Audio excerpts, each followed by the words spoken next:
Welcome back to my channel. दोस्तों, कैसा हो कि आप सुबह कॉलेज जाने के लिए जागें और देखें कि आपके शहर या गांव में बहुत तेज स्नोफॉल हो रहा है। मतलब ऐसे इलाके में जहां कभी भी स्नोफॉल नहीं हुआ। तो भाई साहब और उनकी बहनों, मुबारक हो, आज से शुरू हो चुका है। अब कई हजार साल तक अर्थ बर्फ से ढकने वाली है। इस मूवी में भी फ्यूचर वर्ल्ड दिखाई गई है जब पूरी अर्थ आइस से कवर्ड हो चुकी है और लोग इस ठंडी दुनिया में अंडरग्राउंड कॉलोनीज बनाकर रह रहे हैं। लेकिन कुछ अरसे बाद खाना पानी खत्म होने लगता है तो सर्वाइवल्स को कुछ ऐसा करना पड़ता है कि सुन के आप भी हैरान रह जाएंगे। तो कहानी शुरू करने से पहले अगर आपको मेरी वीडियोस पसंद आ रही हैं तो लाइक और कमेंट करके जरूर बताएं और सब्सक्राइब वाला बटन भी दबा दें। मूवी शुरू होती है तो हम दो लोगों को देखते हैं जो किसी से बचकर भाग रहे थे। वो दोनों बहुत ही डरे हुए थे और डोर बंद होने की वजह से वो वहां से बाहर नहीं निकल पाते। उसके बाद हम फिल्म के बैकग्राउंड स्टोरी में जाते हैं जहां हमें बताया जाता है कि कैसे ग्लोबल वार्मिंग की वजह से पूरी दुनिया आइस एज में तब्दील हो चुकी है। ऐसे में इंसानों ने ठंड से बचने के लिए कुछ मशीन्स बनाई जिनका काम होता है कि ठंड में वार्म एनवायरनमेंट को नकली तौर पर बनाना। मगर माहौल की हालत इतनी ज्यादा खराब हो चुकी थी कि ये मशीन भी बंद पड़ चुकी थी। ऐसे में इंसान इसी आइस एज में रहने के लिए मजबूर हो जाता है। मगर बहुत ज्यादा इंसान ऐसे माहौल में रहने के लिए बच नहीं सके और इतनी ज्यादा ठंड की वजह से उनकी मौत हो जाती है। जबकि बचे हुए कुछ लोग अंडरग्राउंड बंकर्स में जिंदगी गुजारने पर मजबूर हैं। पर हम एक बंकर को देखते हैं जिसका नाम होता है कॉलोनी 7। वक्त के साथ साथ इन लोगों को इस बंकर में भी रहना मुश्किल होता जा रहा है क्योंकि यहाँ खाना और मेडिकल सहूलियात प्रोवाइड करना बहुत ही मुश्किल है। इसलिए बंकर में किसी को भी अगर फ्लू हो जाए तो उसे 40 डेज के लिए क्वारंटाइन में रखा जाता है। अगर 40 डेज में वो रिकवर हो गया तो ठीक, वरना उन्हें दो चॉइसेस दिए जाते हैं, या तो बंकर छोड़कर बाहर जाना होगा या फिर उन्हें मार दिया जाएगा। नेक्स्ट सीन में हमें मेसन नाम के एक आदमी को दिखाया जाता है जो एक आदमी को खींचकर बाहर ले जा रहा होता है क्योंकि वो आदमी इन्फेक्टेड होता है। मेसन उसे मारने के लिए बाहर लाया होता है ताकि वो बंकर में रहकर किसी और को इन्फेक्ट न कर सके। हम यहाँ पर सैम को देखते हैं जो कि मेसन को रोकने की कोशिश करता है और कहता है कि हमें उसे चॉइस देना चाहिए। वो आदमी मेसन से अपनी जान बचाने की भीख मांगता है मगर मेसन उस पर थोड़ा सा भी रहम नहीं करता और उसको गोली मार देता है क्योंकि मेसन का मानना होता है कि जितने लोग कम होंगे उतना राशन बाकी लोगों को ज्यादा मिलेगा। सैम गुस्सा होकर ब्रिक्स के पास जाता है जो कि इस कॉलोनी 7 का लीडर है और उसे सब कुछ बताता है, जिसके बाद ब्रिक मेसन को वार्निंग देता है कि वो इन्फेक्टेड लोगों को उनकी चॉइस पर ही छोड़ दिया करे। नेक्स्ट सीन में हम सैम को देखते हैं जो अपने गर्लफ्रेंड के पास जाता है जिसका नाम काय है। वो एक लैब में काम करती है और उनका काम होता है अवेलेबल फूड को अच्छे तरीके से इस्तेमाल कर सकें और फूड के सीड्स को स्टोर कर सकें ताकि उनके सीड्स को इस्तेमाल करके सब्जियों को उगाया जा सके। मगर इतनी ठंड की वजह से यहाँ पर गर्म माहौल इतनी मुश्किल से बनाया जा सकता है, इसलिए इन लोगों को बहुत मुश्किलों का सामना करना पड़ता है और ये ऐसे माहौल की तलाश कर रहे हैं जहाँ पर अपने फूड सीड्स को उगा सकें। एक दिन उन्हें रेडियो में एक अजीब सा सिग्नल मिलता है। दरअसल ये रेडियो सिग्नल कॉलोनी 5 से आ रहा था मगर सिग्नल ठीक से नहीं आ रहा था, जिसकी वजह से ये लोग मैसेज को समझ नहीं पा रहे थे। ब्रिक्स एक मीटिंग रखता है और उसमें कहता है कि हमें कॉलोनी 5 में जाकर चेक करना होगा, शायद इन लोगों को कुछ मदद की जरूरत हो या फिर हमें कुछ मदद की चीजें मिल जाएं। सेम तो ब्रिक्स के साथ जाने के लिए तैयार था मगर उन्हें और लोगों की जरूरत थी।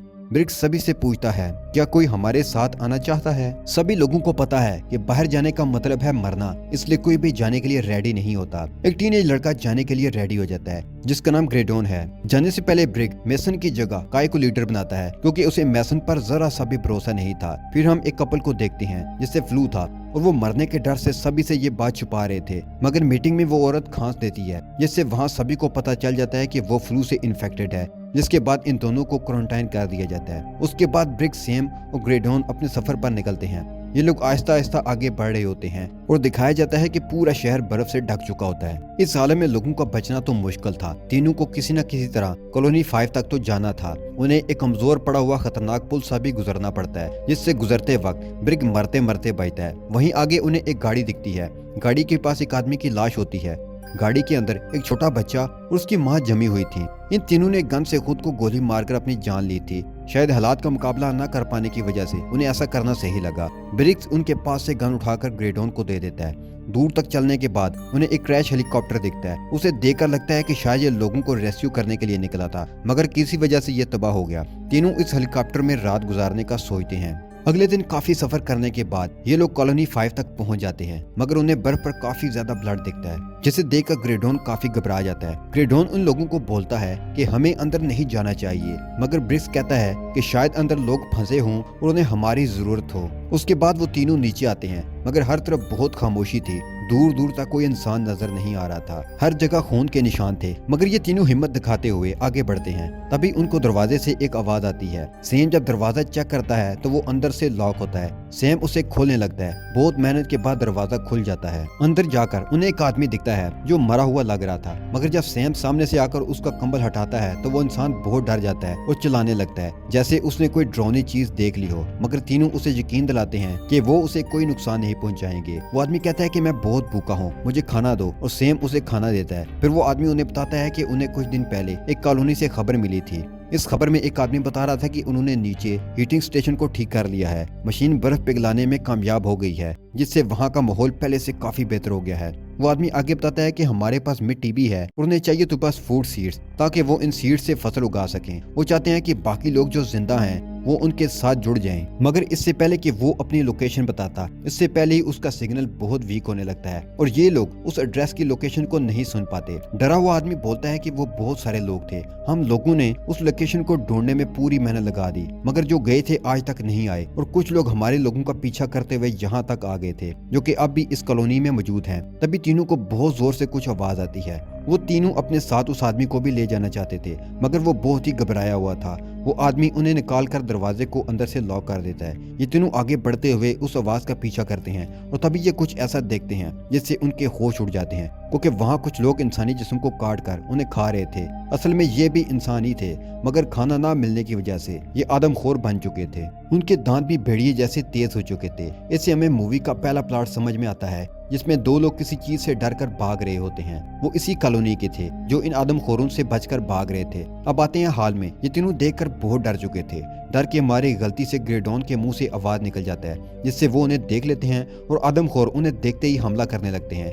तीनों आदमखोरों को गोली मारने लगते हैं। ग्रेडॉन डर कर वहाँ से पहले से ही भाग जाता है। ब्रिक और सैम के पास ज्यादा गोलियां न होने की वजह से उन्हें भी भागना पड़ता है। ये तीनों एक रास्ते से भागते हैं और ग्रेडॉन दूसरे रास्ते से भागता है, मगर दो आदमखोर ग्रेडॉन को मारने लगते हैं। ग्रेडॉन बहुत जोर से चिल्लाने लगता है। ये आवाज सुनकर ब्रिक्स और सैम ग्रेडॉन को बचाने आते हैं। वो आदमखोरों को गोली मार देते हैं, लेकिन तब बहुत देर हो चुकी थी। ग्रेडॉन मर चुका था। ये देखकर दोनों को बहुत बुरा लगता है, मगर अपनी जान बचाने के लिए उन्हें वहां से निकलना पड़ता है। जब वो बाहर निकलते हैं तो वो कॉलोनी 5 के मेन एंट्रेंस को डायनामाइट से ब्लास्ट कर देते हैं। उसके बाद दोनों ही अपनी कॉलोनी के लिए निकल पड़ते हैं। कुछ देर आगे बढ़ने के बाद वहाँ का टेम्परेचर और भी लो होने लगता है, तो ये लोग हेलीकॉप्टर में रात गुजारने का फैसला करते हैं। रात में ये दोनों ग्रेडॉन की बहादुरी को याद करते हैं और उसके जाने पर बहुत ज्यादा दुखी होते हैं, लेकिन उनकी प्रॉब्लम अभी खत्म नहीं हुई थी। अगली सुबह जब वो कॉलोनी की तरफ जाने के लिए निकलते हैं, तभी वो देखते हैं कि आदमखोर उनके फुटप्रिंट का पीछा करते हुए आ रहे हैं। ये देखकर ब्रिक्स और सैम डर जाते हैं और वहाँ से भागने लगते हैं। जब वो पुल के पास पहुँचते हैं तो ब्रिक्स फैसला करता है कि वो पुल को डायनामाइट से उड़ा देगा, जो कि उनकी कॉलोनी तक पहुंचने का एक ही रास्ता था। दोनों डायनामाइट को आग लगाकर पुल पर लगा देते हैं, मगर ज्यादा ठंड होने की वजह से डायनामाइट फटने से पहले ही बुझ जाते हैं। तभी सैम कहता है कि हमारे पास वक्त नहीं है, हमें भागना ही होगा। मगर ब्रिक्स को ये डर था कि आदमखोर उनका पीछा करते हुए उनकी कॉलोनी तक पहुंच जाएंगे, इसलिए वो सैम को समझाता है कि हमें इस पुल को तबाह करना ही होगा। ब्रिक्स के कहने का ये मतलब था कि डायनामाइट को जलाने के लिए किसी एक को अपनी कुर्बानी देनी होगी, पर सैम उसे ऐसा करने से मना करता है। लेकिन ब्रिक्स सैम को धकेलकर डायनामाइट को जल्दी से लेकर अपने आप को साथ में ब्लास्ट कर लेता है, जिससे कि पुल के बीच एक बहुत बड़ा गैप हो जाता है। ये देखकर आदमखोरों का लीडर बहुत ज्यादा गुस्सा हो जाता है और चिल्लाने लगता है। अब सैम जैसे भी करके कॉलोनी 7 की तरफ भागता है। काफी लंबे सफर के बाद वो कॉलोनी पहुंच जाता है, जहाँ मेसन को देखते हैं जो इस कपल को मारने वाला होता है, जिनको फ्लू होने की वजह से क्वारंटाइन किया गया था। हालांकि उसके ठीक होने का वक्त अभी पूरा नहीं हुआ था। तभी वहाँ सैम की गर्लफ्रेंड काई आ जाती है और मेसन को रोकने की कोशिश करती है, लेकिन मेसन औरत को मार देता है। उस औरत का हस्बैंड वहाँ से भाग जाता है। सैम वहाँ जाता है, जो काफी थका हुआ होने की वजह से वहीं पर बेहोश हो जाता है। काई उसकी मदद करने के लिए उसके पास जाती है, पर पीछे से मेसन आकर काई को मारकर बेहोश कर देता है। जब सैम को होश आता है तो वो उसको ब्रिक्स की मौत का बताता है। ये सुनकर मेसन काई को लीडर से हटाकर खुद को ही लीडर बना लेता है। फिर सैम सबको आदमखोरों के बारे में बताता है, मगर मेसन को उसकी बातों पर यकीन नहीं आता। वो समझता है कि लंबा सफर करने के बाद उसका दिमाग खराब हो चुका है। मेसन सैम को हथकड़ी लगा देता है और उसकी चाबी अपनी जैकेट की जेब में रख लेता है। मेसन वहाँ से जाने लगता है, तभी एक बच्चा मेसन से टकराता है और चाबी को चुरा लेता है, और वो बच्चा उस चाबी को सैम को दे देता है। अपने आप को आजाद कराने के बाद सैम काई के पास जाकर उसे भी आजाद करता है और फिर सैम उस लोकेशन को ढूंढने की कोशिश करता है जहां लोग बर्फ पिघलाने में कामयाब हुए हैं। कुछ देर ढूंढने के बाद उन्हें वो लोकेशन भी मिल जाती है। स्क्रीन पर उन्हें दिखता है कि उस जगह पर गर्मी है, जिसके बाद जल्द ही कुछ सीड्स को जमा करके वहां से भागने लगते हैं,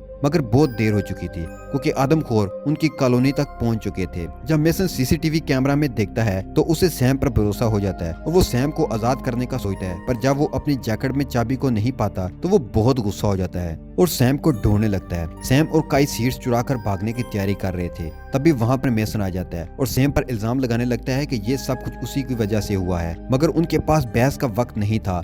आदमखोर उन्हें चारों तरफ से घेर रहे थे और उसके बाद वो उन पर हमला करने लगते हैं। मेसन को एक आदमखोर मारने आता है, मगर सैम उसे बचा लेता है। सैम सबको वो जगह खाली करने का कहता है, मगर कुछ ही लोग अपनी कॉलोनी के लिए आदमखोरों से लड़ने का फैसला करते हैं। अब ये लोग लड़ते लड़ते आहिस्ता आहिस्ता इस कॉलोनी से बाहर निकलने के लिए आगे बढ़ते हैं। सैम सभी को एक वेंटिलेटर के रास्ते से बाहर की तरफ जाने के लिए कहता है। उनमें से एक सर्वाइवर आदमखोरों को रोकने के लिए वहीं रुक जाता है। आदमखोर दरवाजे को तोड़ते हुए अंदर घुस जाते हैं और वो सर्वाइवल सभी को बचाने के लिए गैस सिलेंडर पर गोली चलाता है, जिससे वहां पर बहुत भयानक धमाका होता है। सभी आदमखोर उस धमाके से मारे जाते हैं, मगर उनका लीडर बच जाता है और वो लीडर वेंटिलेटर में घुसकर सभी को मारने के लिए आगे बढ़ने लगता है। सैम लीडर को रोक लेता है और बाकी सब आगे बढ़ जाते हैं और कॉलोनी से बाहर निकल जाते हैं। सैम और लीडर में फाइट होती है, मगर सैम लीडर के सामने बहुत कमजोर पड़ता है और ऐसा लगता है कि सैम मारा जाएगा, मगर सैम के हाथ एक रॉड लगता है और वो इस रॉड से लीडर को लगातार मारता जाता है। सैम को लगता है कि लीडर मर गया तो वो वहां से जाने लगता है। अचानक लीडर सैम के पांव पकड़ लेता है और उसे गिराने की कोशिश करता है। सैम एक चाकू लेकर उसके सर पर वार करता है और उसके सर के 2 हिस्से कर देता है और लीडर भी मारा जाता है और सैम सभी आदमखोरों को आग में जलते हुए देखता है। दूसरी तरफ सभी सर्वाइवल कॉलोनी से बाहर निकल चुके थे। काई को लगता है कि सैम भी मारा जा चुका है और वो बहुत दुखी हो जाती है। उस वक्त सैम कॉलोनी से बाहर निकलता है। काई उसे देखकर बहुत खुश हो जाती है। सभी सोचते हैं कि अब उनका जानलेवा ठंड में इस अनजान कॉलोनी को तलाश करना सही रहेगा या नहीं, लेकिन सैम सभी को समझाता है कि अब हम सब का बचने का वो सिर्फ एक ही रास्ता है कि हम उस कॉलोनी तक पहुंच जाएं। जिसके बाद सभी उस वार्म कॉलोनी की तलाश में निकल पड़ते हैं और यहीं पर यह मूवी खत्म हो जाती है।